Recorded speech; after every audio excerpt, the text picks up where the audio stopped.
Welcome to unified जंगे में आप सभी का स्वागत है। पिछले कुछ दिनों में पिछले 4-5 दिनों में हमने बहुत सारी फ़ाइट का एनालिसिस किया है। पहली फ़ाइट कार्ला एस्पार्ज़ा की थी। हमने ये भी देखा कि फ्रैंकी एडगर जाने वाला है तो उसके बारे में 2 शब्द कहे जाएँ। फिर हमने चैंडलर वर्सेस पोरियो की फ़ाइट जो है उसका भी एनालिसिस किया और फिर एंड में हमने एडसानिया वर्सेस एलेक्स पाहिया की फ़ाइट का भी एनालिसिस किया। ये सभी फ़ाइटों का एनालिसिस अगर आप ऑलरेडी देख चुके हैं तो ये वीडियो आपके लिए नहीं है, आप आगे बढ़ सकते हैं, पर जाने से पहले सब्सक्राइब करके लाइक ज़रूर कर दीजिएगा। एनीवेज़, अगर आपने ये सब वीडियो नहीं देखे तो मैंने यहाँ सारे वीडियो इकट्ठे कर दिए ताकि आपको एक बार में सारे एनालिसिस मिल जाए। ठीक है। और फाइट का टाइम है सुबह 8:30 बजे से 10 टू 10:03 में 10 10 टू 3 में देख सकते हैं। मेरी तरफ से रिकमेंडेशन है कि म्यूट करके देखिएगा अगर हिंदी देख रहे हैं तो, क्योंकि खैर आपको बोलने की ज़रूरत नहीं है, आप सबको पता है। एनीवेज, अपना ख्याल रखिए। सबसे पहले वाला वीडियो जो होगा वो फ्रैंकी एडगर वाला वीडियो होगा। उसके बाद जो वीडियो होगा वो कार्ला स्पार्जा वाला होगा। उसके बाद जो होगा वो चैंडलर होगा और सबसे एंड में जो होगा वो आपके पहेया वर्सेस अदेसानिया के फाइट का होगा। तो I hope you guys enjoy the fight. Take care. मिलते हैं अगले वीडियो के साथ। तब तक अपना ख्याल रखिए। अब यहाँ से सब कुछ शुरू होगा। ठीक है। वेलकम यूनिफाइड जंगे में आप सभी का स्वागत है। UFC 281 के बारे में हम बात करेंगे, पर उस चीज़ के बारे में बात करेंगे जो शायद इसके बारे में कोई बात नहीं कर रहा है। पर मेरा मानना है कि इंडियन फाइट जंग एक ऐसा चैनल है जो ना सिर्फ आने वाले कल को उम्मीदों से देखता है, पर जाने वाले कल की भी इज्जत करता है, क्योंकि आज जो हमारे पास है वो जाने वाले कल का दिया हुआ है। ऐसा ही एक जाने वाला कल है जिसमें फ्रैंकी एडगर नाम का चैंपियन था, जो 2 बार लाइट वेट का चैंपियन रहा, फेदर वेट के लिए चैंपियनशिप की फ़ाइट की, और कुछ दिनों पहले तक उसका कैंपेन ठीक ठाक चल रहा था बैंटम वेट के लिए। हम उस फ्रैंकी एडगर के बारे में बात करेंगे, हम बायोग्राफी के बारे में बात नहीं करेंगे, पर हमें एक बार इस महान खिलाड़ी को बाय कहना तो बनता ही है। तो मैं आज आपके लिए एक टास्क लेके आया हूँ। फ्रैंकी एडगर वो खिलाड़ी है जो अभी आप अगर MMA पिछले 2 3 4 साल में देखना चालू किए हैं तो शायद आपने फ्रैंकी एडगर का पीक नहीं देखा है। तो मैं आपको रेकमेंड करूंगा Frankie Edgar versus BJ Penn 1 2 3, Frankie Edgar versus Gray Maynard 1 और 2। दोनों फाइट ज़रूर, चार पांचों फाइट ज़रूर देखेगा।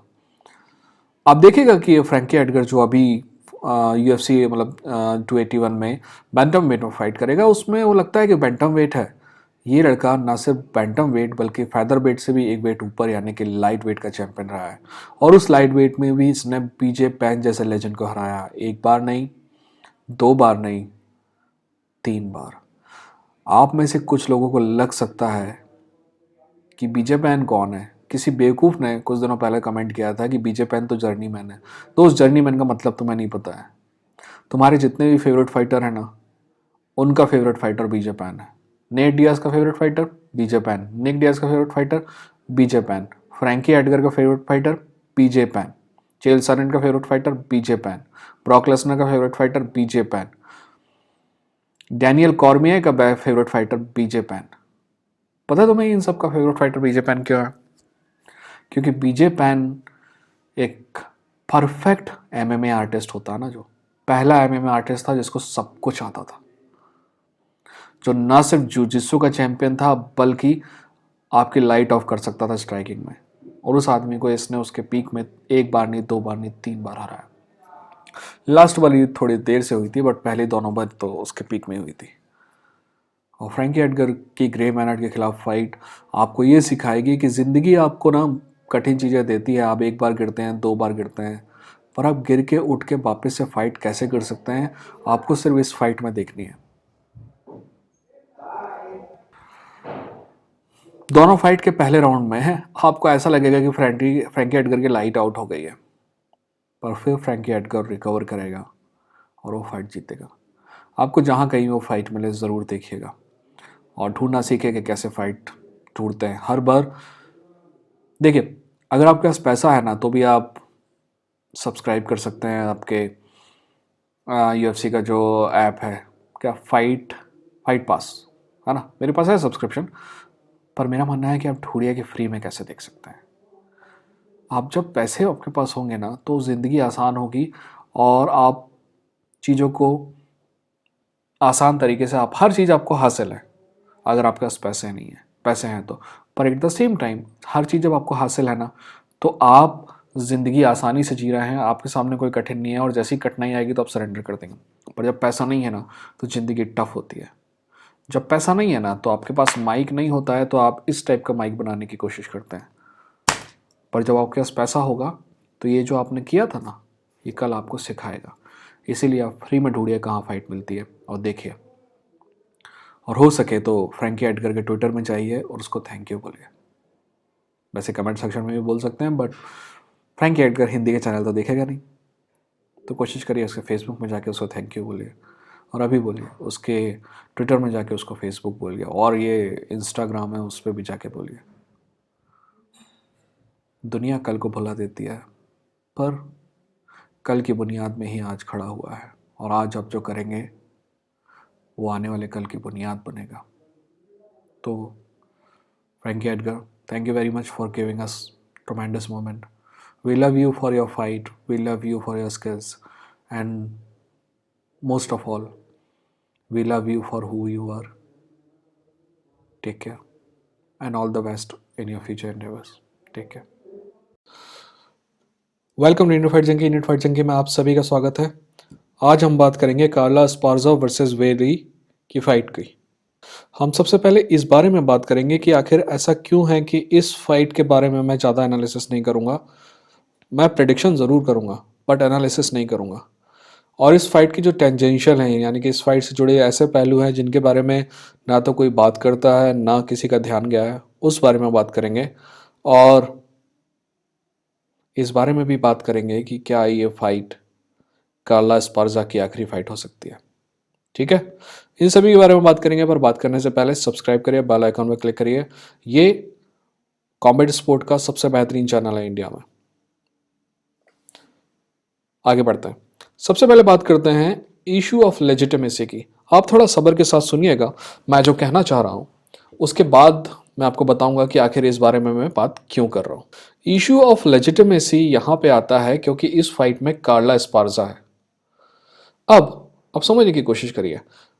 अगर आपके दिमाग में एक बात बार बार बार बार बार बार भर दी गई हो, तो आप उस बात को उस बात को में भरोसा करने लगते हैं। और जो बात आपको बार बार भर दी जाती है उसको कहते हैं प्रोपेगेंडा।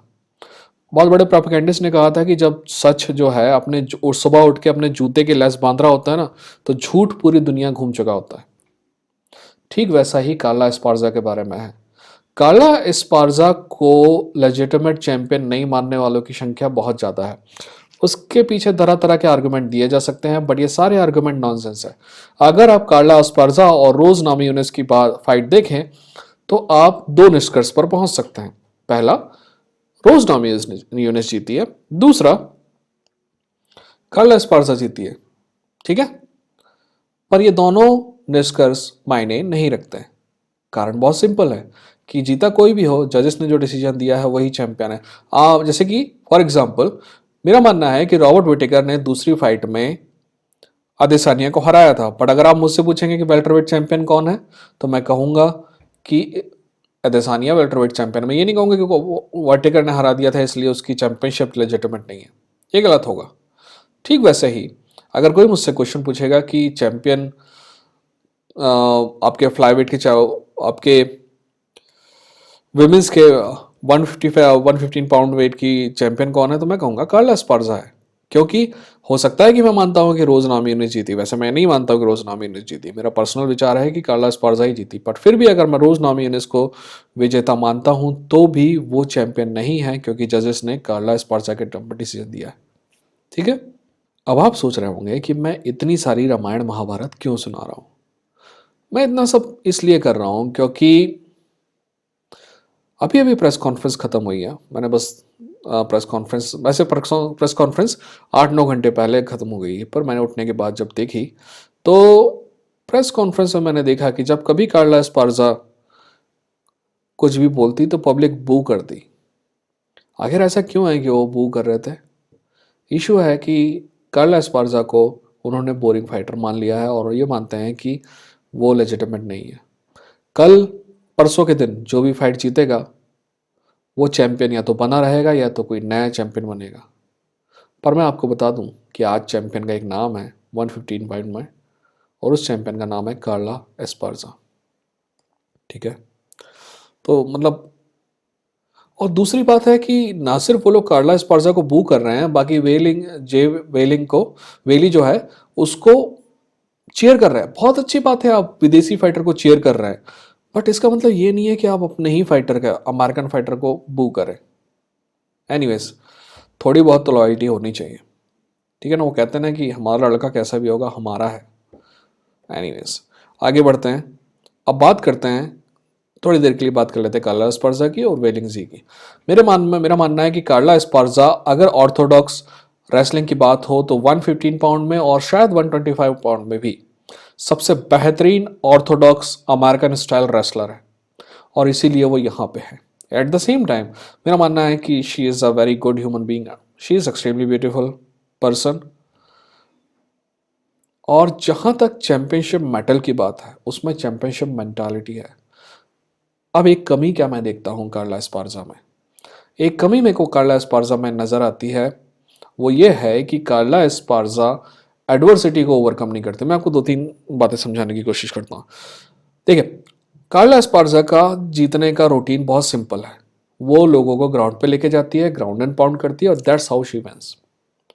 कोई और चीज़ नहीं है, ठीक है। आपको जरूरी नहीं है कि दुनिया भर के स्किल्स आती हैं, बट एक स्किल आपकी ऐसी होनी चाहिए वो सब पे डोमिनेंट है।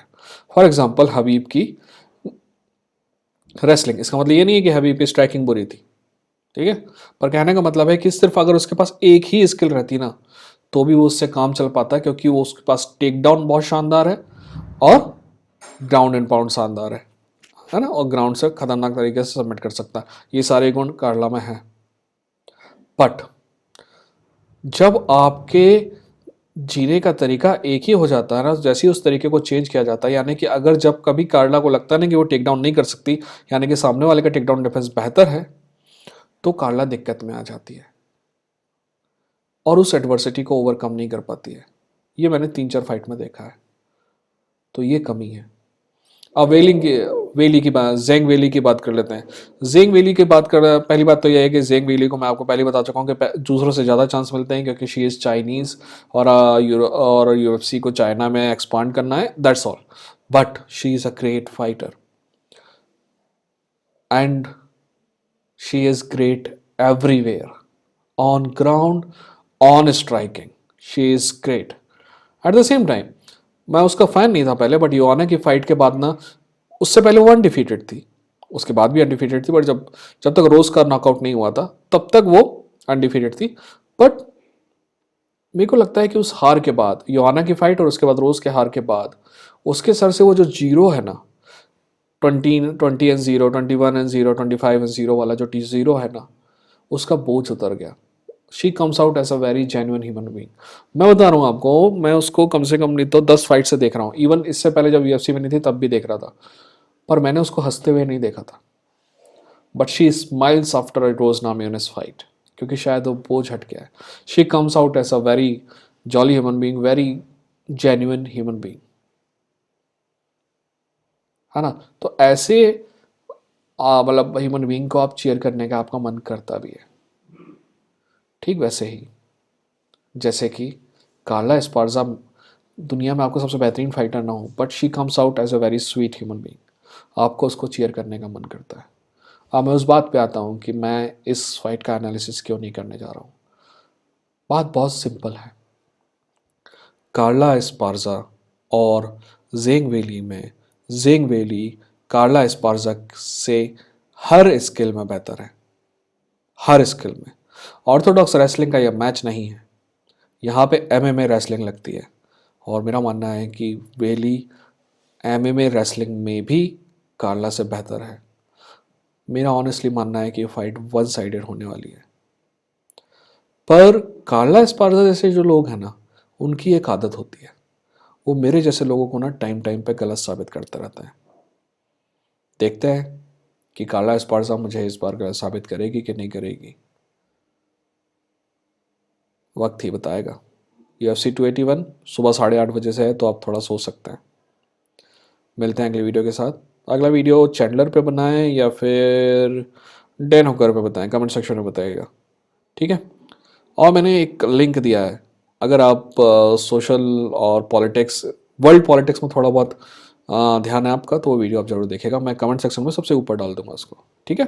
वैसे तो ज़्यादातर लोगों ने देख चुका है। मिलते हैं अगले वीडियो के साथ। Take care. ये था Indian fight junkie. Welcome to Indian fight junkie. Indian fight junkie में आप सभी का स्वागत है। आज हम UFC 281 की उस फाइट के बारे में बात कर रहे हैं जिसको इसके बारे में लोग कहते हैं कि ये पीपल्स मेन इवेंट है। वैसे ऑनेस्टली मेरा भी मानना है कि ये पीपल्स मेन इवेंट है। वैसे तो मेरा इंटरेस्ट फ्रैंकी एडगर वाली फाइट में भी है, इसलिए नहीं क्योंकि वो फाइट कॉम्पिटिटिव होने वाली है या कुछ और होने वाली है, पर मेरा मानना है कि फ्रैंकी एडगर के अगर आखिरी फाइट है तो हमें देखनी चाहिए। और अगर आपको मेन इवेंट, को मेन इवेंट और ये वाली जो चैंडलर और पोरियो वाली फाइट है, इसके अलावा कोई फाइट देखनी है तो आप फ्रैंकी एडगर वाली फाइट देखेगा। और हो सकता है कि फ्रैंकी एडगर को उसके बाद स्पीच देने का मौका मिले तो वो भी ज़रूर देखेगा। अभी हम एनालिसिस करेंगे माइकल चैंडलर वर्सेस डस्टिन पोरिया का। इस सारे एनालिसिस में मैं काफ़ी सारे मेहनत करता हूँ, तो उम्मीद है कि आप एंड तक देखेंगे और हो सके तो शेयर कीजिएगा। और आगे बढ़ने से पहले सब्सक्राइब करके बेल आइकन को क्लिक करिए। अब बात करते हैं माइकल चैंडलर वर्सेस डस्टिन पोरिया की UFC 281 में। हम सबसे पहले बात करेंगे मेंटालिटी की, फिर सबसे पहले हम बात करेंगे कि ये इवेंट बहुत इंपॉर्टेंट क्यों है। ये एक्चुअली मतलब मेन और को मेन इवेंट, ठीक है, को मेन इवेंट के बारे में मैं कल ही बात कर चुका हूँ, आप वो वीडियो जाके देख सकते हैं, कार्ला स्पर्जा वाला। और फ्रैंकी एडगर के बारे में भी मैंने एक वीडियो बनाया है, अगर आप फ्रैंकी एडगर सिर्फ के फैन है तो जाके देखेगा ज़रूर। पर इस वीडियो में हम सबसे पहले बात करेंगे कि ये इवेंट बहुत रेलेवेंट है लाइट वेट डिवीज़न के लिए। अब आप सोच रहे होंगे कि ये लाइट वेट डिवीज़न के इसलिए क्योंकि कई लोग कह रहे हैं कि नंबर 1 कंटेंडर आएगा, और फिर एक बार बेनियल दरियूस के मुंह से वो होता है ना कहावत, हाथ को आया मुंह न लगा, एक बार फिर से बेनियल दरियूस के साथ वही होगा कि हाथ को आया और मुंह न लगा, और पोरिये या फिर चैंडलर को नंबर 1 कंटेंडर बनाया जा सकता है और इसके चांसेस हैं। पर मैं ये इसके लिए नहीं कह रहा हूँ, कोई और कारण है। हिस्टोरिकल बात करेंगे कि हिस्टोरिकली ये क्या इंपॉर्टेंट है। दूसरी बात हम बात करेंगे कि दोनों फाइटर्स की मेंटालिटी क्या है। तीसरी बारी हम बात करेंगे कि इन दोनों के स्किल्स क्या है, और एंड में मैं आपको अपना प्रिडिक्शन दूंगा। प्रिडिक्शन सिर्फ इन्फॉर्म्ड गैस होता है, यहाँ पे फाइटर लड़ते हैं पेपर नहीं, और ना ही मेरे जैसे एनालिस्ट, ठीक है। सबसे पहले बात करते हैं कि ये इवेंट हिस्टोरिकली इंपॉर्टेंट क्यों है। देखिए, आज से 2 साल पहले, अभी तो बैंटम वेट सबसे टफेस्ट डिवीजन माना जाता है UFC में, बट आज से 2 साल पहले और शायद 1 साल पहले भी लगातार 4-5 साल के लिए सबसे टफेस्ट डिवीजन जो था वो था आपका लाइट वेट डिवीजन। यहाँ पे हबीब था, यहाँ पे डस्टिन पोरिये था, यहाँ पे जस्टिन गेची था, यहाँ पे डैन होकर भी उस समय काफ़ी ऊपर था, यहाँ पे टोनी फर्ग्यूसन अपने पीक पे था। ये सारे लोग इस समय यहीं थे, इसलिए इस डिवीजन को सबसे इंपॉर्टेंट माना जाता था। बट एक एक करके हबीब चला गया, टोनी फर्ग्यूसन का फॉर्म चला गया, डस्टिन पोरिये 2 बार फाइट कर चुका है टाइटल के लिए, दोनों बार हार चुका है। जस्टिन गेची 2 बार फाइट कर चुका है टाइटल के लिए, दोनों बार हार चुका है। और अगर इस बार डस्टिन पोरिये हारता है तो मेरे ख्याल से कभी जिंदगी में उसको दोबारा चांस नहीं मिलेगा। चैंडलर को भी ऑलरेडी एक चांस मिल चुका है, अगर वो यहाँ हारता है दोबारा चांस नहीं मिलेगा। यानी कि ये जो जनरेशन है डस्टिन पोरिये, गेची, चैंडलर की, ये जनरेशन का आखिरी फाइट है। इस्लाम अगली जनरेशन का है, या इन्हीं की जनरेशन का आपका चार्ल्स ओलिवेरा भी है, वो भी इन्हीं के साथ है। तो ये मेरे ख्याल से इस जनरेशन का लगभग आखिरी मौका है टाइटल की फाइट करने का। बाकी फिर जो नई जनरेशन आ रही है आपका इस्लाम है, दरियूश है, उसके अलावा गैमरॉट है, उसके अलावा और भी है सर, यू कैन बहुत से नए फाइटर आ रहे हैं जो इस डिवीजन में आगे जाके तहलका मचाएंगे। बट इस जनरेशन के लिए ये बहुत इंपॉर्टेंट फाइट है। अब बात करते हैं आगे मेंटालिटी की। मेंटालिटी बहुत इंपॉर्टेंट है क्योंकि ये दोनों जो फाइटर हैं ये सेरिब्रल फाइटर हैं। सॉरी, एक तरफ सेरिब्रल फाइटर है और दूसरी तरफ इमोशनल फाइटर है। और एक्चुअली दोनों के दोनों फाइटर में इंटरेस्टिंग बात यह है कि समय समय पर दोनों ने यह साबित किया है कि दोनों चीज़ों की ज़रूरत होती है। डस्टिन पोरिये जहां 2 बार टाइटल के लिए फाइट कर चुका है, इंटरिम फाइटर टाइटल जीत चुका है, वही चैंडलर 3 बार का बेllator चैंपियन है। और गलतफहमी में मत रहना कि UFC में सबसे बेहतरीन होता है, ठीक है। चैंडलर हेंडरसन को भी हरा चुका है, बेंसन हेंडरसन को भी हरा चुका है, और आपके एडी ऑल्वेरेस को भी हरा चुका है जो चैंपियन रह चुके हैं पहले, ठीक है। और अभी टोनी फर्ग्यूसन को हराया है जो इंटरिम चैंपियन रह चुका है। यानी कि UFC के 3 चैंपियन को हरा चुका है, तो कमजोर कड़ी नहीं है वो। दोनों ही खिलाड़ी बहुत इंपॉर्टेंट हैं। अब बात करते हैं मेंटालिटी की। पहले माइकल चैंडलर की मेंटालिटी की बात करते हैं। देखिए, माइकल चैंडलर की दो अलग अलग पर्सोना है, एक ऑक्टागन के बाहर और एक ऑक्टागन के अंदर। ऑक्टागन के बाहर माइकल चैंडलर बहुत ही इंटेलिजेंट है, वेल स्पोकन है और सब कुछ है, ऐसा लगता है कि ये आदमी दिमाग से काम करता है। वहीं ऑक्टागन के अंदर माइकल जो होता है ना, एक आपने कुत आप में से जो लोग कुत्ते पाले होंगे ना, तो रॉटवाइलर जो होता है, रॉटवाइलर बहुत खतरनाक होता है, बट अपने मालिक के प्रति खतरनाक वफादार होता है। वैसे हमारे पास लेब्राडोर है, राइट? वो भी अगर आप उसको आपका उसको लगता है ना कि आप उसकी किसी भी चीज़ से खुश हो रहे हो, तो वो चीज़ वो बार बार करती है, बेच है। यानी कि कुत्ते को अपने मालिक को जो खुश करने का जो आदत होती है ना, वो बहुत मतलब उसको सब कुछ देती है दुनिया में। इसीलिए मैं बोल रहा हूँ कि कुत्ते जो है ना, इंसान से कई गुना बेहतर है। बट प्रॉब्लम यह है कि मैं माइकल चैंडलर के बारे में भी यही विचार रखता हूँ। माइकल चैंडलर या तो ऑडियंस को खुश रखना चाहता है, डेना वाइट को खुश रखना चाहता है, यूएफसी को खुश रखना चाहता है। इसीलिए वो वैसी फाइट करता है जैसी जैसी फाइट इनको सेटिस्फेक्शन देगी, ना कि माइकल के कैरेक्टर वो कैरियर को आगे बढ़ाएगी। जस्टिन गेची वाली फाइट मैं आपको बता रहा हूँ, माइकल चैंडलर जीत सकता था अगर वो रेसलिंग पे जोर देता। तो जैसे ही उसने रेसलिंग पे जोर दिया तो कमजोरी दिखाई दी जस्टिन गेची पे, थोड़ा सा भी। पर तब तक फाइट हाथ से निकल चुकी थी, माइकल चैंडलर वो फाइट जीत सकता था। बट पब्लिक को खुश करने के लिए ये क्या, इसके बाद जो मतलब जैसे ना, मैं ये बात मतलब ऐसे नहीं बोल रहा हूँ, फाइट के बाद माइकल चैंडलर हारने के बाद भी ये बोलता है, aren't you entertain? I understand कि ये इंटरटेनिंग गेम है, ये फाइट गेम नहीं है, फाइट बिजनेस है। बट यार, आपका अगर एम चैंपियन बनने का है ना, तो स्ट्रेटेजी देखिए। सफल और असफल आदमी में टैलेंट का कोई फर्क नहीं होता है। सफल और असफल आदमी में टैलेंट प्लस डिसिप्लिन और पेशेंस का फर्क होता है। और यही फर्क डस्टिन पोरिये और माइकल चैंडलर में है। माइकल चैंडलर सबको खुश रखना चाहता है, यूएफसी को और ऑडियंस को। इस खुशी के रखने के साथ क्या होगा कि माइकल चैंडलर डेना वाइट को तो खुश कर लेगा और पब्लिक को भी खुश कर लेगा, पर चैंपियन नहीं बन पाएगा। बट यहाँ पे एक और पॉइंट इंपॉर्टेंट आता है। माइकल चैंडलर की जो डील थी वो अगली फाइट के साथ खत्म होने वाली थी यूएफसी में। अभी अभी माइकल चैंडलर ने 1-1.5 महीने पहले एक नई डील साइन की है, और नई डील 8 फाइट की है। 8 फाइट की डील वो फाइटर क्यों साइन करेगा जिसको सिर्फ दुनिया को एंटरटेन करना है? मेरा मानना है कि 8 फाइट की डील माइकल चैंडलर ने चैंपियन बनने के इरादे से फाइल की है, चाहे वो यहाँ का हो चाहे वेल्टरवेट का हो। ठीक है, मतलब साइन की है। अब मेरा मानना है कि इस कंपटीशन में चांसेस हैं कि माइकल चैंडलर दिमाग से काम ले, और अगर लेता है तो बहुत दिक्कतें पड़ जाएगा डस्टिन पोरिये। माइकल चैंडलर 3 बार का बेलाटोर चैंपियन है। अगर कोई बोलता है ना कि कोई इतने टाइम का बेलाटोर चैंपियन है, उतने टाइम का बेलाटोर चैंपियन है, तो उसमें एक और बात है कि अगर आप 3 बार बेलाटोर चैंपियन बने हो, इसका मतलब है कि आप 3 बार हारे भी हो। जैसे कि हबीब सिर्फ 1 बार का चैंपियन है, आपका जीएसपी सिर्फ 3 बार का चैंपियन है, बट 1 बार जो है वो अलग डिवीजन में, और 1 बार वो जीत के रिटायर हुआ था ऑन द विनिंग स्ट्रीक। तो देर इज अ डिफरेंस। अब बात करते हैं डस्टिन पोरिये की मेंटालिटी की। डस्टिन पोरिये जो होता है ना, परफेक्ट प्रोफेशनल, यानी कि आपका घर पे भी मूड खराब है, फिर भी बॉस का फोन आता है तो आप बिल्कुल इज्जत से बात करते हैं, या फिर घर का गुस्सा ऑफिस में नहीं निकालते हैं, या ऑफिस का गुस्सा घर पे नहीं निकालते हैं। That's called perfect professional. यानी कि जिस भी रोल में है वो उसको परफेक्ट तरीके से निभाता है। डस्टिन पोरिये परफेक्ट प्रोफेशनल है। वो कूल है, काम है, कैलकुलेटेड है। वो फाइट में इमोशनल नहीं होता है, वो बीच में चेंज कर सकता है। ठीक है, अगर गेची चैंडलर की फाइट वाला जस्ट चैंडलर आएगा ना, तो वो आराम आराम से हराएगा उस आदमी को, क्योंकि उसको हराने के लिए सिर्फ दिमाग की ज़रूरत है, स्किल्स तो पैंट चैंडलर के पास है। पर एक इंपॉर्टेंट बात है जो मैंने पिछली फाइट में नोटिस की। पिछली फाइट डस्टिन पोरिये की चार्ल्स ओलिवेरा के साथ थी। जब चार्ल्स ओलिवेरा ग्राउंड पे लेके जाता है तो डस्टिन पोरिये जो है अपना जो गार्ड है वो भी ओपन नहीं करता, यानी कि डस्टिन पोरिये ऊपर आने की बिल्कुल भी कोशिश नहीं करता है। मेरा मानना है, गारंटी मैं आपको देता हूं कि ऐसा डस्टिन पोरिये पहले नहीं था। डस्टिन पोरिये पूरे समय जीतने की कोशिश करता था। मेरा मानना है कि डस्टिन पोरिये अभी सिर्फ फाइट पैसे के लिए कर रहा है, और जो उसके कॉन्ट्रैक्ट में फाइट बची है उनका ऑब्लिगेशन के लिए कर रहा है। डस्टिन पोरिये में जो भूख थी ना, वो खत्म हो चुकी है पिछली हार के साथ, और इसमें कोई बुरी बात नहीं है। ठीक है, हम जहाँ तक जो भी काम करने में मन लगता है तब तक काम करते हैं, और जब मन नहीं लगता तो काम नहीं करना चाहिए।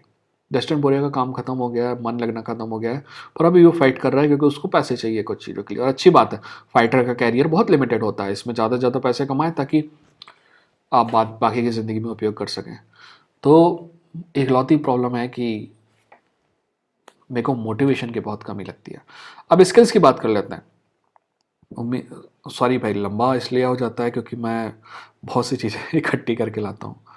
बहुत कोशिश करता हूँ कि आपको, मेरा मानना है कि देखिए, मैंने बचपन में इंग्लिश कैसे सीखी, WWF देख के और इंग्लिश की कमेंट्री देख के। तो मेरे को ऑल ऑफ अ सडन लगता था, क्योंकि मैं इंग्लिश नहीं जानता था ना उस समय अच्छे से, तो हिंदी मीडियम का हूँ मैं, तो मैं इंग्लिश सीखता था इन चीज़ों से। तो मेरे को लगता था कि इंग्लिश का कमेंटेटर बहुत इंटेलिजेंट होता है। बाद में पता चला कि इंग्लिश वाले भी चूतिए हैं और इंडिया वाले, हिंदी वाले तो चूतिए हैं ही हैं, यानी कि बराबर के हैं, बस ये हिंदी में चूतिया है, वो अंग्रेजी में चूतिया है। ठीक है, कहने का मतलब है लेवल प्लेइंग फील्ड है।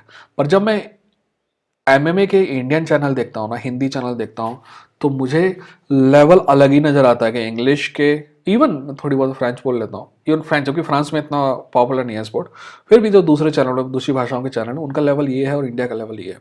तो मैं कोशिश करता हूँ कि यार मैं इतना तो नहीं ला सकता, बट ऊपर बढ़ाने की कोशिश करता हूँ ताकि आपके नॉलेज का लेवल बढ़े, और किसी चीज़ का तो मैं कर नहीं सकता। ठीक है, तो अब स्किल्स की बात करते हैं। जहाँ तक स्किल्स की बात है, पहले डस्टिन की बात कर लेते हैं। डस्टिन बेहतरीन डिफेंसिव रेसलर है, और ये बात उसके काम आएगी अगर माइकल चैंडलर अपना मूड चेंज करता है और रेसलिंग करता है। तो स्ट्राइकर डस्टिन पोरिये मेरे ख्याल से one of the best striker in UFC है, सिर्फ इस डिवीजन में नहीं, UFC में, क्योंकि डस्टिन का बैकग्राउंड बॉक्सिंग का बैकग्राउंड है। ठीक है, तो बॉक्सिंग की जो स्ट्राइकिंग होती है ना, वो थोड़ा, मतलब कहने का मतलब आपका बेस ही स्ट्राइकिंग है। तो डस्टिन पोरिया की स्ट्राइकिंग के कोई डाउट नहीं है, चैंडलर से बेहतर स्ट्राइकिंग है। ना सिर्फ डस्टिन पोरिया के पास स्ट्राइकिंग बेहतर है, बल्कि उसका जो कॉम्बिनेशन है ना इनसाइड लेग किक का, वो बहुत बेहतरीन है। डस्टिन के पास एक्चुअली नॉकआउट पावर है। और हाँ, इनसाइड लेग किक के बारे में एक बार और बता दूं, देखिए, वैसे चैंडलर का बैकग्राउंड कराटे बैकग्राउंड नहीं है, बट उसका जो स्टांस है ना, जो पैरों का स्टांस है, वो थोड़ा यूं रहता है, यानी कि एक पैर लेफ्ट में आ गया अगर ऑर्थोडॉक्स है तो, और दूसरा पैर पीछे, यानी कि गैप बहुत रहता है।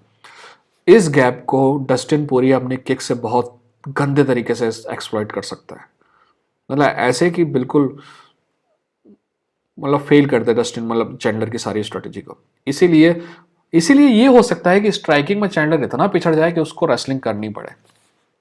ठीक है, जहाँ तक ग्राउंड की बात है, मैंने बता दिया आपको डिफेंसिव रेसलर है, पर अगर ग्राउंड में भी चला जाता है तो डस्टिन पोरिया का आपका क्या कहते हैं उसको, डस्टिन पोरिया का ऑन द ग्राउंड जो है ना, ग्राउंड से टॉप की ओर जो जुजित्सु है वो बैड नहीं है, और तो और डस्टिन पोरिया के पास गेम के सबसे बेहतरीन गिलोटिन में से एक है। हबीब उस गिलोटिन से बाहर निकल गया, और कोई होता तो नहीं निकल पाता। जहाँ तक एक्सपीरियंस की बात है, डस्टिन के पास टॉप लेवल का एक्सपीरियंस है। ये बात अलग है कि टॉप लेवल पे हारने का एक्सपीरियंस है चैंपियनशिप फाइट, बट है एक्सपीरियंस नन दिलेस, बहुत सारी 5 राउंड की फाइट का एक्सपीरियंस है। वैसे अगर ये फाइट 5 राउंड की होती ना, तो मेरा मानना है कि डस्टिन पोरिया जीतता, और इस कॉम्पिटिशन में चैंडलर इसलिए है क्योंकि ये फाइट 3 राउंड की है। मैं आगे बताऊंगा ऐसा क्यों। ठीक है, एक और बात है एक्सपीरियंस में कि डस्टिन पोरिया का फाइट IQ बहुत शानदार है। फॉर डस्टिन पोरिया बीच फाइट में अपना स्ट्रैटेजी चेंज कर सकता है, एडवर्सिटी आती है तो उसको अडॉप्ट कर सकता है। डस्टिन पोरिया एडवर्सिटी को ओवरकम कर सकता है। ठीक है, अब इशू आते हैं 2 इशू। पहला है मोटिवेशन का, जैसे मैंने आपको मेंटालिटी में बताया, और दूसरा इशू जो डस्टिन पोरिया में है, वो इशू है आपकी कैसे कहूँ, स्लो स्टार्ट का। डस्टिन पोरिया क्या होता है कि स्टार्ट लेने में थोड़ा टाइम लगता है। कारण ऐसा नहीं है कि डस्टिन पोरिया बैड फाइटर है, कारण ये है कि डस्टिन पोरिया पिछले 3 साल से मेन इवेंट है, या तो मेन इवेंट है या तो को मेन इवेंट है। तो क्या हो रहा है कि वो 5 राउंड की फाइट कर रहा है। 5 राउंड की फाइट के लिए अपने आप को स्पेस करना होता है, और वो उसकी आदत होगी। वो स्लो स्टार्ट करता है। मैं आपको बताऊंगा कि ये दिक्कत क्यों कर सकती है उसके लिए आगे। अब चैंडलर की बात करते हैं। चैंडलर बेहतरीन डिफेंसिव और ऑफेंसिव रेसलर है। चैंडलर के पास गेम की सबसे बेहतरीन MMA की रेसलिंग है, बट वो उसका यूज नहीं करता है। जहाँ तक स्ट्राइकिंग की बात है, डस्टिन चैंडलर के पास मतलब टेक्निकली वो पोरिये जैसा नहीं है, बट चैंडलर के पास डेयरिंग है, वो आपकी रेंज के अंदर रिस्क, वो एक पंच मारने के लिए दो पंच खाने को तैयार है, क्योंकि उसको पता है कि उसका एक पंच उसके सामने वाले के 10 पंच के बराबर है। चैंडलर में गजब का पावर है, लिटरल नॉकआउट पावर जिसको कहते हैं, वन पंच एंड नॉकआउट, वैसा पावर है। और चैंडलर ऐसा आता है जैसे कि अपने को कभी पॉटी लगी होती है ना, और ऐसा लगता है कि अपने और टॉयलेट के बीच में जितनी भी चीज़ें हैं ना वो सब हट जाएं और अपन सीधा वहाँ जाए।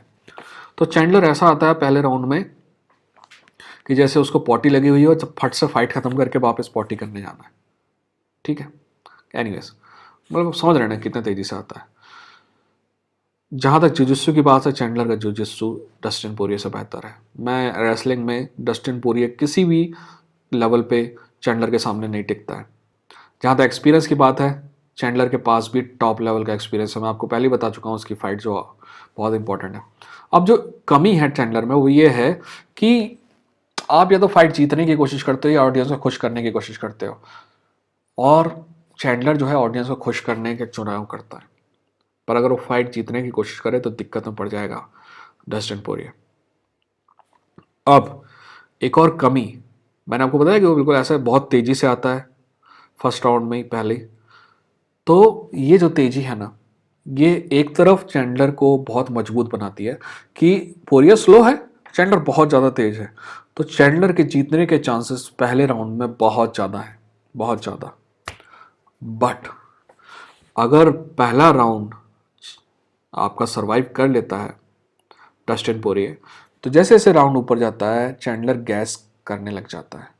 अरे जो गैस करना है ना, मतलब कम होती जाती है इसकी गैस, तो वो दिक्कत करेगा चैंडलर को लेटर राउंड में। बट फिर भी ये फाइट सिर्फ 3 राउंड की है, तो मेरा मानना है इतना तो गैस टैंक में होगा कि 3 राउंड फुल स्पीड में जा सके चैंडलर। ठीक है, फाइट आईक्यू चैंडलर का शेट आईक्यू है, इसका फाइट आईक्यू सीरियसली शेट है, ऐसा लगता ही नहीं कि दिमाग से काम ले रहा है। ठीक है, चैंपियन है क्योंकि इसके पास टैलेंट में चैंडलर डस्टिन पोरिये से बहुत ज़्यादा आगे है, पर डस्टिन पोरिये से पीछे फाइट आईक्यू में है। इसीलिए डस्टिन पोरिये, अगर मोटिवेशन डस्टिन पोरिये में हो तो ये फाइट डस्टिन पोरिये को जीतनी चाहिए, बट मेरा प्रेडिक्शन ये है कि ये फाइट माइकल चैंडलर जीतने वाला है, क्योंकि मेरा मानना है कि 8 फाइट साइन की है तो कुछ ना कुछ प्लान होगा, और चैंडलर और डस्टिन पोरिये की मोटिवेशन मेरे को वहाँ नहीं दिखाई देती है जहाँ पहले थी। मेरा दिल कहता है चैंडलर जीतेगा, मेरा दिमाग कहता है चैंडलर जीतेगा, मेरे पास पैसा होता तो मैं चैंडलर पे ही लगाता। आप बताइए आपको क्या लगता है। देखिए आप ना एनालिसिस पे ध्यान दीजिएगा, ये जो प्रेडिक्शन है ना ये सिर्फ मैं इसलिए करता हूँ क्योंकि कई लोग इसकी डिमांड करते हैं। मैंने आपको एनालिसिस करके दिखाया, अब आप अपना डिसीजन लीजिएगा, है ना। हमेशा अपनी सोच को आगे रखिए। मिलते हैं अगले वीडियो के साथ। हाँ, अगला वीडियो आपका मेन इवेंट का होगा, तो मिलते हैं अगले वीडियो के साथ। तब तक अपना ख्याल रखिए। यह था Indian fight junkie. Take care.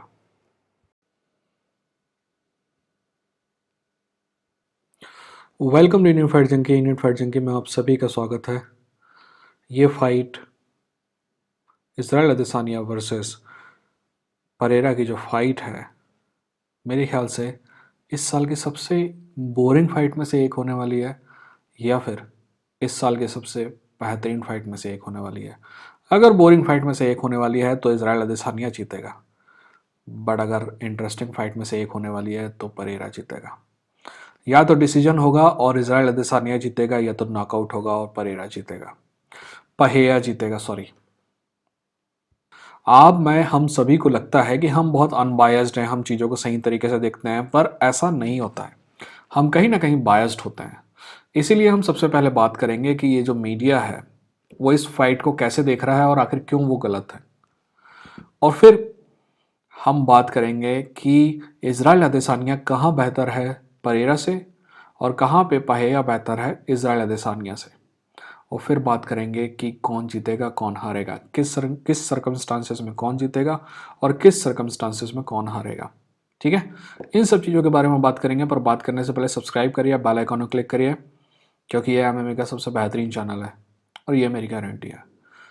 एक बात और, मैंने कार्ला एस्पार्जा वाली फाइट का एनालिसिस डाल दिया है, चैंडलर वाली फाइट का भी एनालिसिस डाल दिया है। फाइट वैसे 8:30 बजे से है, तो आप थोड़ा देर सो सकते हैं, ठीक है। और मैंने फ्रैंकी एडगर के बारे में भी एक वीडियो डाला है, क्योंकि उसकी आखिरी फाइट है, और आपसे रिक्वेस्ट है कि आप फ्रैंकी एडगर की फाइट ज़रूर ज़रूर ज़रूर देखेगा। फाइट अच्छी हो या बुरी हो, एक लेजेंड है जो अपनी आखिरी फाइट कर रहा है, हमारा फ़र्ज़ बनता है कि उसे गुड बाय कहें। सबसे पहले हम बात करते हैं कि लोग, अलग अलग लोग इस फाइट को अलग अलग तरीके से देख रहे हैं। एक है MMA media. MMA media purely biased है, इसलिए क्योंकि उनको लगता है कि इजराइल अदेसानिया उनका आदमी है, तो वो कहते हैं हाँ पहिया ने हरा दिया ये और वो। वैसे ये आर्गुमेंट बार बार दिया जाता है कि यार पहली फाइट ना अदेसानिया जीता है। मैंने देखा, अगर आप नंबर ऑफ पंचेस देखेंगे ना तो अदेसानिया के ज़्यादा हैं, अगर आप number of even significant strike देखेंगे ना तो भी अदेसानिया के ज़्यादा हैं, पर आप ध्यान से वो फाइट देखेंगे तो डैमेज पहिया ने ज़्यादा किया है। पर फिर भी अगर वो फाइट किसी अदेसानिया को दे दी जाती तो भी मेरे को कोई प्रॉब्लम नहीं होती, क्योंकि फाइट बहुत क्लोज थी। अगर वो पहिया को दे दी गई तो भी मेरे को कोई प्रॉब्लम नहीं है, ठीक है। पर all of a sudden MMA वाले को लगता है कि वो फाइट वो थी, और अदेसानिया अदेसानिया एक्चुअली दोनों फाइट में पहिया से अच्छा प्रदर्शन किया। अब ये किस आधार पे हम कह रहे हैं, जो एमएमए मीडिया कह रहा है, क्योंकि अदेसानिया ने ज़्यादा पंच मारे, पर दोनों फाइट जीता कौन, पहिया जीता।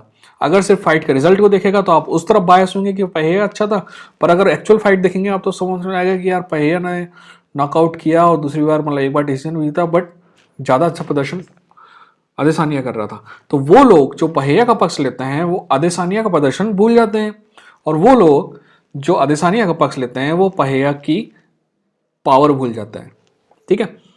अभी मीडिया गलतफहमी में है अगर उनको लगता है कि ये फाइट इजराइल अदेसानिया के लिए इजी फाइट होने वाली है, और वो लोग भी गलतफहमी में है। अब मैं दूसरी मीडिया की बात करता हूँ, जो ब्रॉडर कॉम्बैट स्पोर्ट का मीडिया है, जो मेनली बॉक्सिंग कॉम्बैट स्पोर्ट का मीडिया जो है 90% दुनिया में बॉक्सिंग है।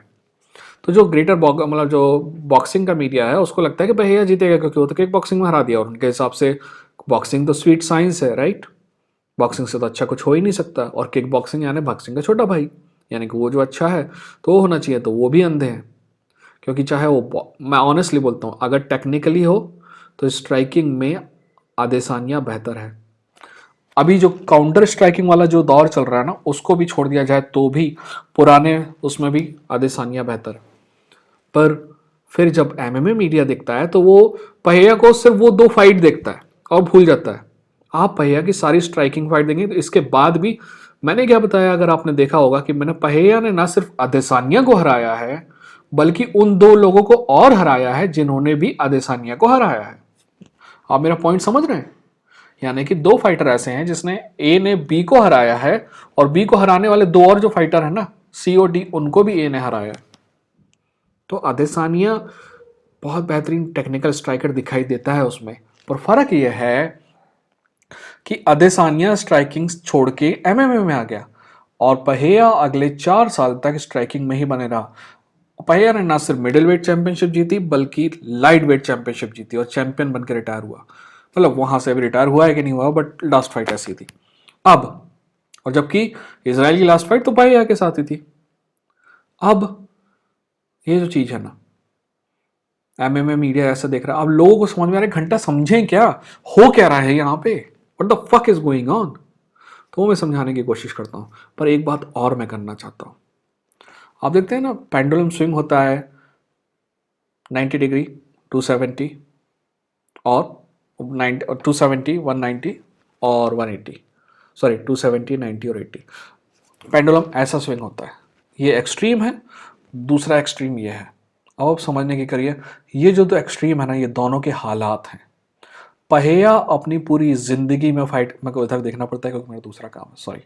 पहिया अपनी पूरी जिंदगी में यहां पे है गरीबी में,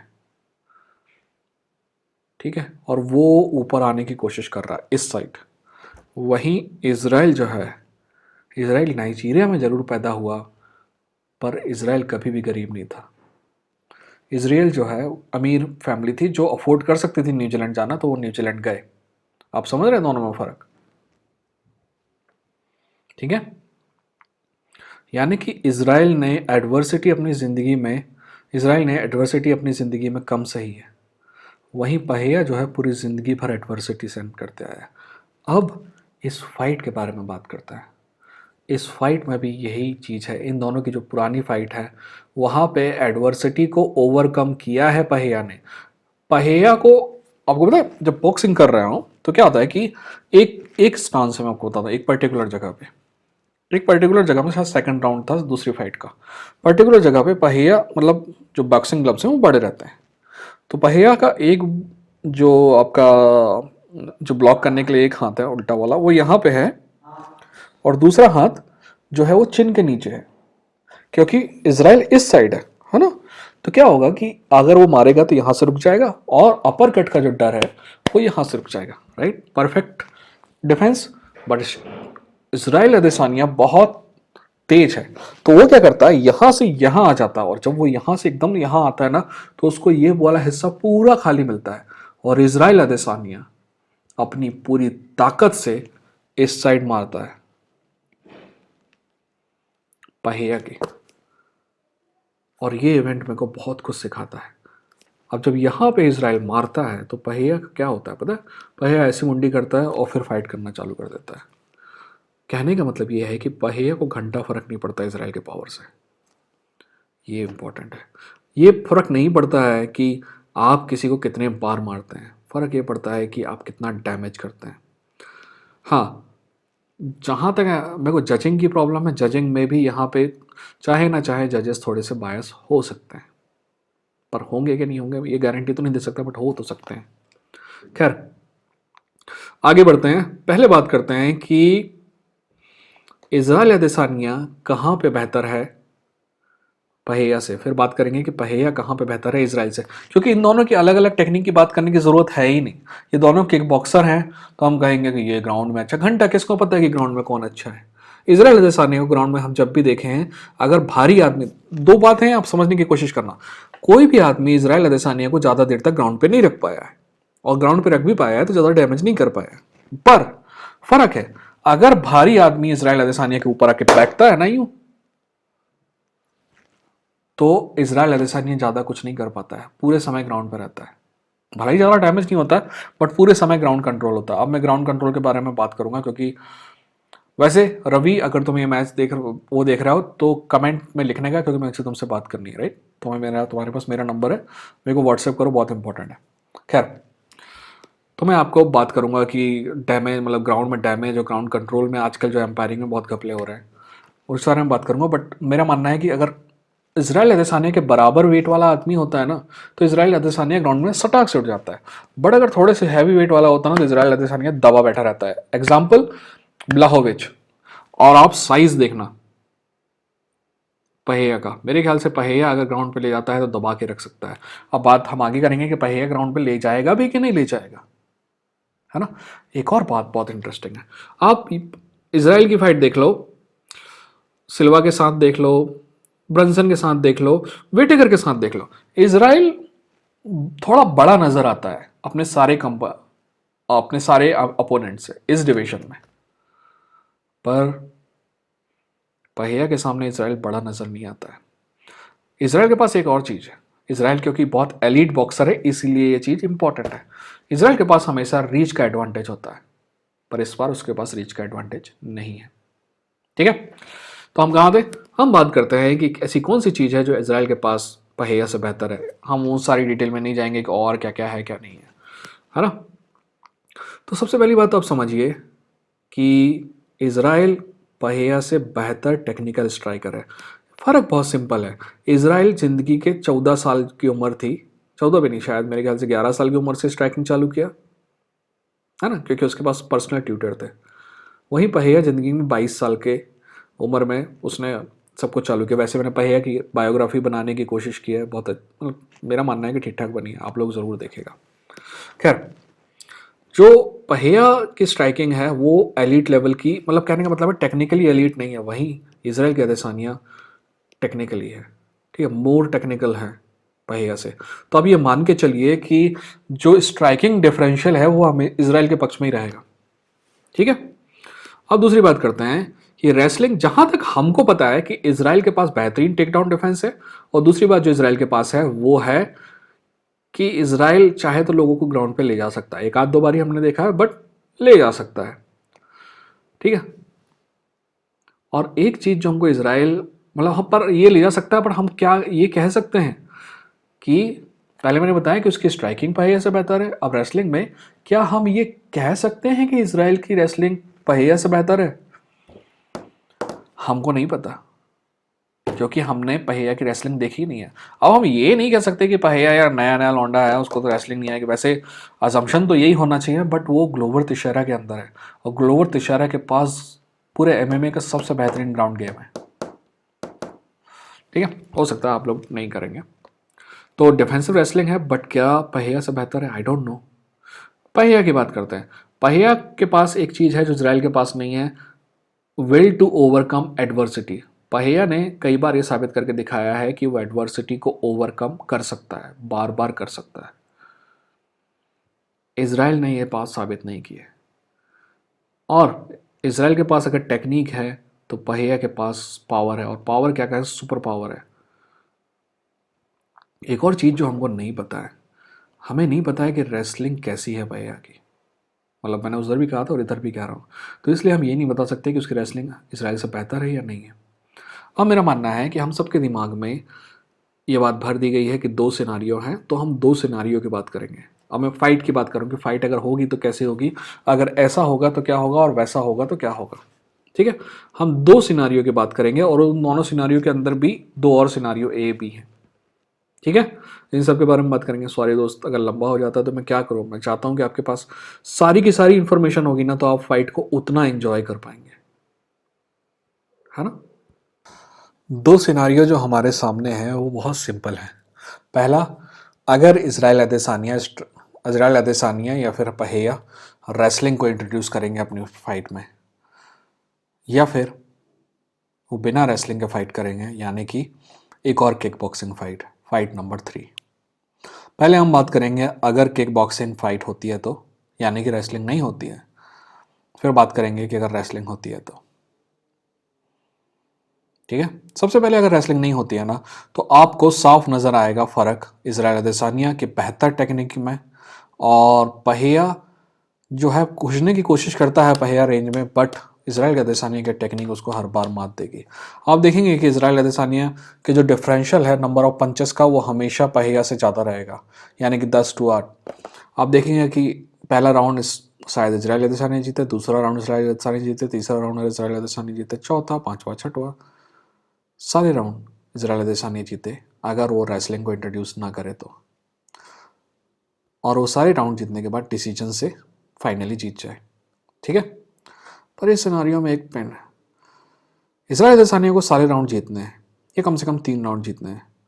पहिया को सिर्फ 15 सेकंड चाहिए, और मेरा मानना है कि 25 मिनट की फाइट में पहिया में इतनी कैपेबिलिटी है कि वो अगर इजराइल अदेसानिया इस इंट्रोड्यूस नहीं करता है रेसलिंग को, तो वो फाइट को नॉकआउट से जीत सकता है। भले ही अदेसानिया स्कोर बोर्ड पे ज़्यादा होगा, भले ही अदेसानिया के पंचेस जो है वो डबल हो सकते हैं पहिया से, बट अगर इजराइल अदेसानिया रेसलिंग नहीं इंट्रोड्यूस करता है तो पहिया के जीतने के चांसेस ज़्यादा है। इस बात पे मुझे ज़्यादा शक नहीं है। अब दूसरे सिनारियो की बात करते हैं।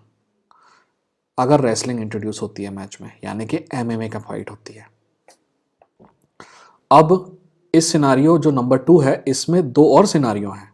ए, अगर रेसलिंग अदेसानिया इंट्रोड्यूस करता है, अगर अदेसानिया रेसलिंग इंट्रोड्यूस करता है ना, तो गेम चेंज हो जाएगा। अदेसानिया को सिर्फ रेसलिंग इंट्रोड्यूस करनी है। मैंने ये नहीं कह रहा हूँ कि बार बार टेक डाउन करने की कोशिश करनी है, क्योंकि हमको घंटा नहीं पता कि वो ग्राउंड में कैसा है। टेक डाउन किया, पता चला आपका आपके ग्लोवर तिशारा का वो है, वो शिष्य ग्राउंड में खेल के ग्राउंड में किया और आपने सबमिट कर दिया उसने आपको, तो हमको पता नहीं कि वो कैसा। जैसे हमने बात कर रहे थे तब भी कहा कि we don't know about this, right. तो इजराइल अदेसानिया को सिर्फ रेसलिंग इंट्रोड्यूस करनी है, रेसलिंग करनी नहीं है। वो अगर इंट्रोड्यूस करता है, कहने का मतलब है 2-3 टाइम टेक डाउन की कोशिश करनी है, ठीक है, और टेक डाउन हो जाता है तो बहुत अच्छी बात है। पर आप समझने की कोशिश करिए, अगर इजराइल अदेसानिया ऐसा करता है ना, तो पहिया इजराइल के अदेसानिया के रीच में आने से डरेगा, और इजराइल अदेसानिया के पास जो रीच एडवांटेज है पहिया का, उसका सोल्यूशन निकल जाएगा, ठीक है। और ये अगर ऐसा होता है तो मेरा मानना है कि इजराइल अदेसानिया जीतेगा आराम से। कब? जब रेसलिंग को इंट्रोड्यूस करता है। और कौन करता है? इजराइल अदेसानिया। ये हो गया सिनारियो 2 का ए। अब सिनारियो 2 का बी।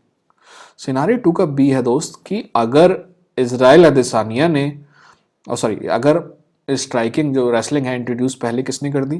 पहिया ने। और गलती से भी एक टेक डाउन कर लिया, माना कि वो टेक डाउन, मैं मेरा मानना है कि पहिया का टेक डाउन करेगा भी तो इजराइल अदेसानिया जल्दी उठ जाएगा, बट गलती से भी अगर टेक डाउन कर देता है ना इजराइल अदेसानिया को पहिया, तो मेंटली गेम चेंज हो जाएगा। अभी तक सभी के दिमाग में यह है कि अगर जीतना है तो रेसलिंग करनी पड़ेगी इसराइल को, बट अगर क्या होगा कि जीतने के लिए रेसलिंग का यूज़ आपका पहिया कर ले तो ऐसे में भी तो आप दिक्कत में पड़ जाएंगे। अगर पहिया इंट्रोड्यूस करता है तो इसराइल हेजिटेट करेगा उसके उसमें आने की, रेंज में आने के लिए, ठीक है। और यही इसराइल के लिए क्रॉसिंग द रूबिकॉन मोमेंट होगा। और यहीं पे ये हो सकता है कि इसराइल अपने जो पूरे गार्ड है ना वो डाउन कर ले, डिसिप्लिन छोड़ दे और ब्रॉलिंग करने आए। और अगर ब्रॉलिंग करने आता है ना तो पहिया निपटा देगा उसको, ठीक है। 3 सिनारियो। सिनारियो नंबर 1, जब रेसलिंग को कोई भी इंट्रोड्यूस नहीं करता है तब पहिया जीतेगा। सिनारियो नंबर 2, अगर रेसलिंग को इजराइल अदेसानिया इंट्रोड्यूस करता है तो इजराइल जीतेगा। सिनारियो नंबर 3, अगर रेसलिंग को पहिया इंट्रोड्यूस करता है और टेक डाउन करता है तो पहिया जीतेगा।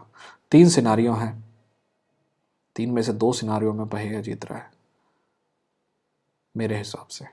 आपके हिसाब से कौन जीत रहा है ये बताइएगा, ठीक है। बने रहिए। अब सॉरी यार, मैं क्या करूँ, मैं चाह के भी कम साइज़ वाला नहीं बना पाता हूँ वीडियो, मतलब कम वो, क्योंकि मेरे को लगता है कि आपके पास सारी जानकारी हो ताकि आप वैसा एंजॉय करें। और मेरे को अपने चैनल को दूसरों से अलग भी तो करना है कि नहीं। दूसरों के पास सब कुछ है, बेहतरीन बैकग्राउंड है, सब आपका जो भी है सब कुछ है, वो एडिट भी करते हैं अपने वीडियो को, मैं तो सिर्फ सामने रख के रिकॉर्ड करता हूँ। तो मेरे को डिस्टिंग्विश करने के लिए आपको कुछ ऐसा देना पड़ेगा जो दूसरे नहीं दे रहे हैं, और वो है नॉलेज, और वो मेरे पास फटे तक है, ठीक है। अगर रवि ये मैच वो देख रहे हो तो व्हाट्सएप करना, ठीक है। आप ज़रूर बताइएगा कि आपको क्या लग रहा है। मिलते हैं अगले वीडियो के साथ। ये था इंडियन फाइट जंकी। वैसे एक बात है, अगर मैं सफ़र कर रहा हूँ ना तो मैं पोस्ट फाइट वीडियो नहीं कर पाऊँगा, ठीक है। मैं फाइट देख जरूर पाऊँगा पर पोस्ट फाइट वीडियो करना मेरे लिए थोड़ा मुश्किल है। तो अगर नहीं कर पाया तो सॉरी, अगर कर पाया तो ज़रूर करूँगा। अपना ख्याल रखिए, मिलते हैं अगली वीडियो के साथ। ये था इंडियन फाइट जंकी।